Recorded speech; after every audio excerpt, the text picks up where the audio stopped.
कभी सोचा है कि एक ऐसा दौर भी था जब दुनिया एक ऐसे गहरे संकट में डूब गई थी कि उसने खुद को हमेशा हमेशा के लिए बदल दिया। जी हां, यही कहानी है प्रथम विश्व युद्ध की। और आज हम मिलकर ये समझेंगे कि उस एक युद्ध ने हमारी आज की दुनिया को ये शक्ल कैसे दी। ये सवाल थोड़ा अजीब लगता है ना कि भाई कैसे एक गोली, सिर्फ एक गोली दुनिया के सबसे ताकतवर देशों को एक दूसरे के खिलाफ इतिहास के सबसे खतरनाक युद्ध में धकेल सकती है। चलिए इस पहेली को सुलझाते हैं। देखिए, जैसा कि इस नक्शे में साफ दिख रहा है, 1914 आते आते पूरा का पूरा यूरोप दो खेमों में बंट चुका था।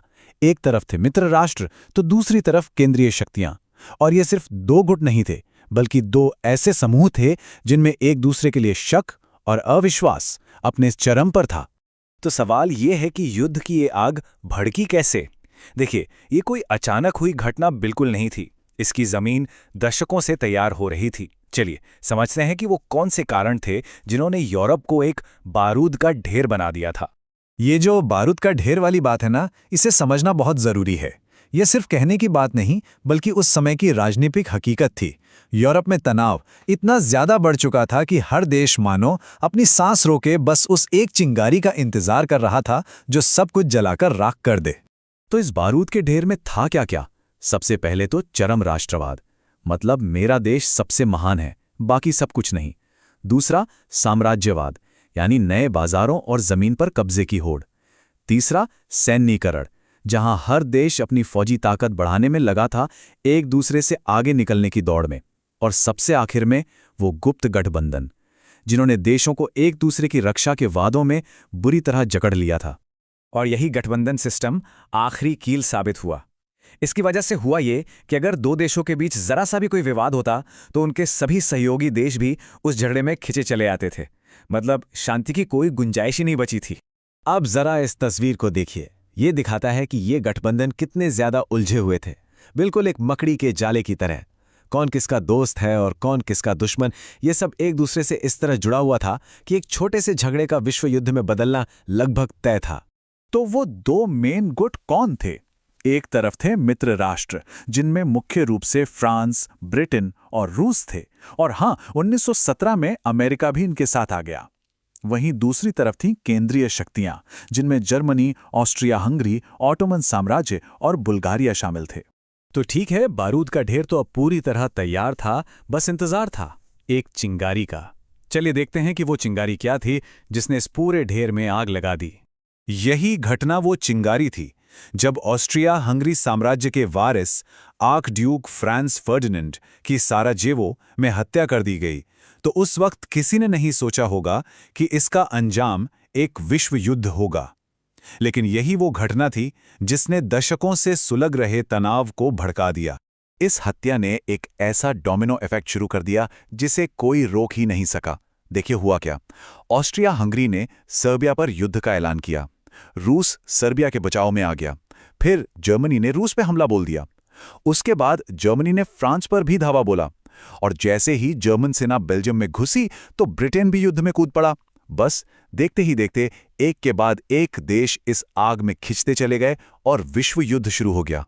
तो युद्ध तो शुरू हो गया, लेकिन ये कैसा युद्ध था? ये इतिहास के किसी भी पिछले युद्ध से एकदम अलग था। अपने पैमाने में, अपनी क्रूरता में और पूरी दुनिया पर अपने असर में। इसे इतिहास का पहला संपूर्ण युद्ध या टोटल वॉर कहा जाता है।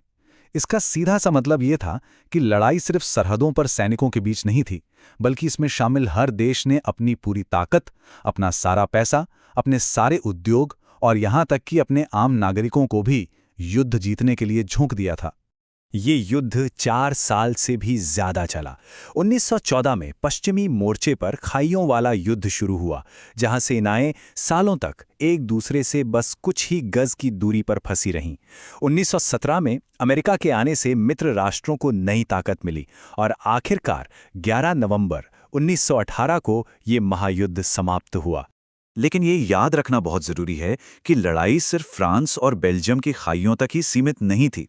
जैसा कि इस नक्शे में दिख रहा है, एक दूसरा मोर्चा भी था, पूर्वी मोर्चा, जहां जर्मनी और ऑस्ट्रिया हंगरी की सेनाएं रूस से लड़ रही थी। ये मोर्चा बहुत बहुत बड़ा था और यहां भी उतनी भयानक तबाही हुई जिसमें लाखों सैनिक मारे गए। युद्ध तो खत्म हो गया, लेकिन इसने अपने पीछे एक ऐसी दुनिया छोड़ दी जो पहले जैसी कभी नहीं हो सकती थी। चलिए इसके दूर तक जाने वाले परिणामों पर एक नज़र डालते हैं। इसके इंसानी कीमत को समझने के लिए बस एक आंकड़ा ही काफी है। 90 लाख। 90 लाख से भी ज्यादा सैनिक इस जंग में मारे गए। सोचिए, एक पूरी की पूरी पीढ़ी जो कभी घर वापस नहीं लौटी।